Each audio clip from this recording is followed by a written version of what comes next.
This gross, like even darker than usual turn from the Republican nominee comes at a very late moment in the presidential campaign.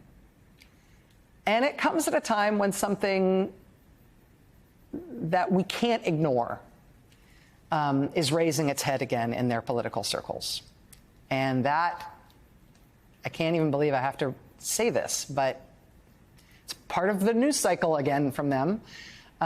It's Holocaust denial.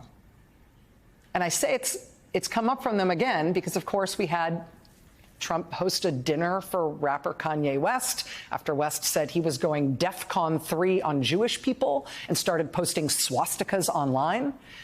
Mr. West's dinner companion was a self-avowed Nazi with a large online following. We then recently had a major point of awkwardness between the Trump campaign and one of their largest donors. Remember when Trump said the Medal of Honor was a bad thing because members of the military who received that highest military honor that we give as a nation, they've usually been shot or killed in defense of their country by the time they receive that award? Do you remember the context of why he said that? The reason he said that, the riff that led him to that, is because he was saying the Medal of Honor is bad compared with another medal that he said was better. Because the other medal he said was better was the one he had given to his billionaire donor, Miriam Adelson. Why was he talking about the fact that he gave Miriam Adelson that medal years ago? He didn't give it to her recently. He gave it to her when he was president. Why was he bringing that up now on the campaign trail? Because he was trying to make nice to her. He had to make nice to her because he wants her money for the campaign again this year. And he had to make something up to her because a bunch of text messages were leaked in which his running mate, J.D. Vance, talked smack about Mrs. Adelson and specifically her late husband. Those disparaging messages about the Adelsons were leaked to the press by the person to whom J.D. Vance sent the texts. This is a man who J.D. Vance was texting with a lot, including texting this man disparaging remarks about a famous Jewish Republican political donor.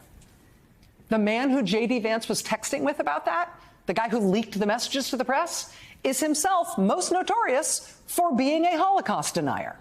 And now Senator Vance is due to go do a big public event with a former Fox News host who just spoke at the RNC, who then followed that up with a big public-facing laudatory interview with yet another Holocaust denier, whom he praised as the best public historian in America.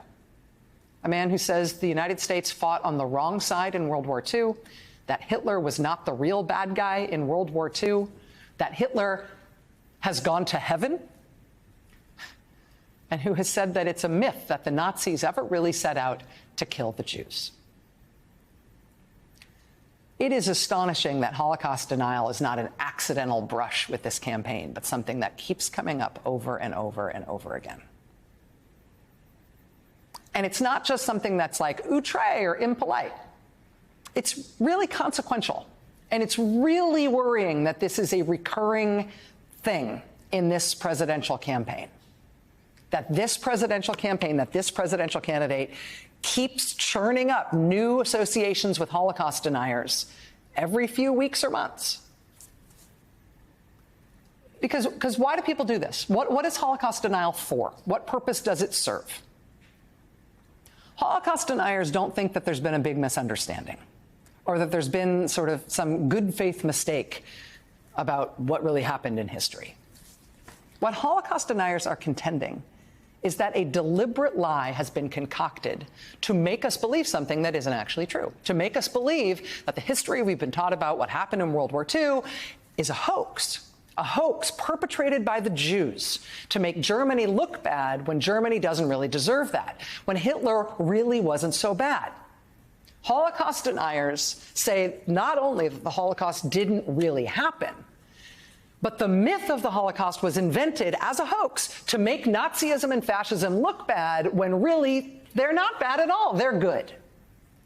Right? That's the first level implication of Holocaust denial. And it's not only a bad and dangerous thing because it's an overt effort to rehabilitate Nazism and fascism and whitewash what is bad about those things.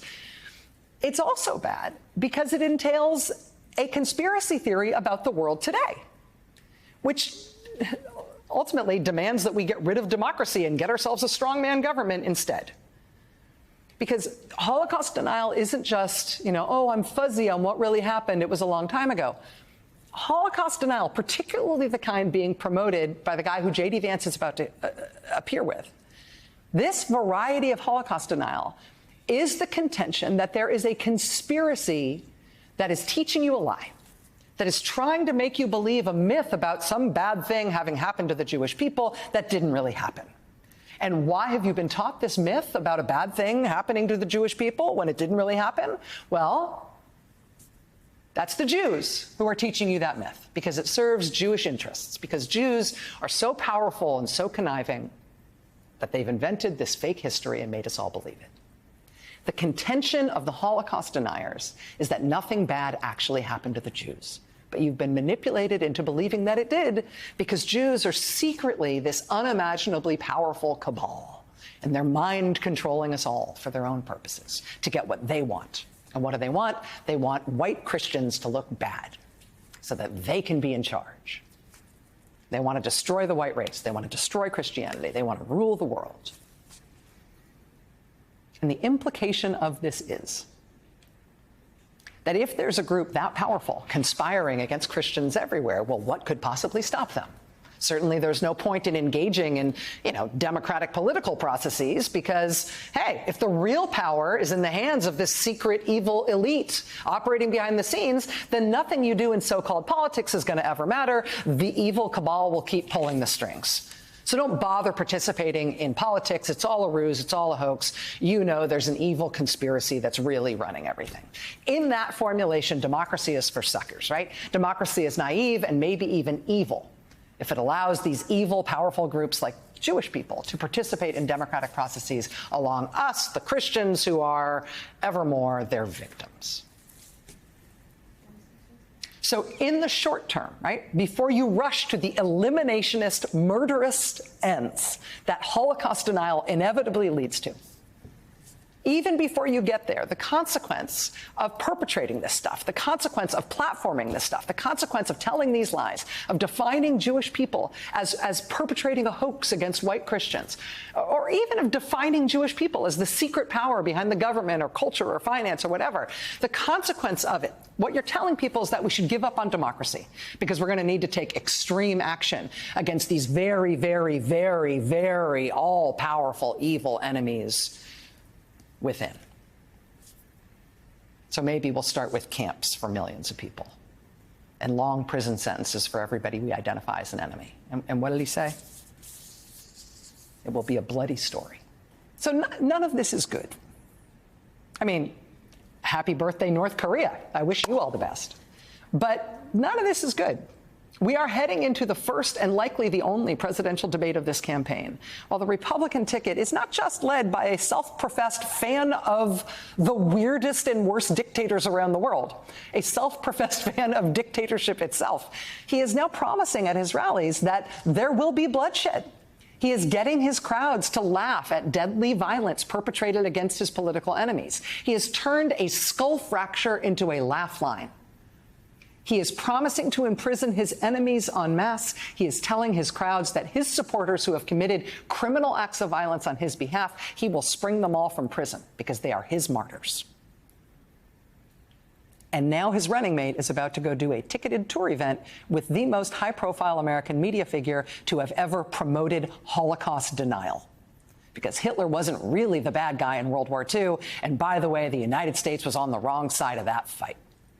Welcome, Vice Presidential nominee J.D. Vance. With that as the Republican Party platform this year, heading into the first debate, the presidential race is tied between the two parties. And the character of the race on the Republican side, the de facto platform of the Republican Party here, is not just a little red flag here for danger. This is all the alarms going off all at once. There has never, ever been a presidential contest in this country with stakes like this.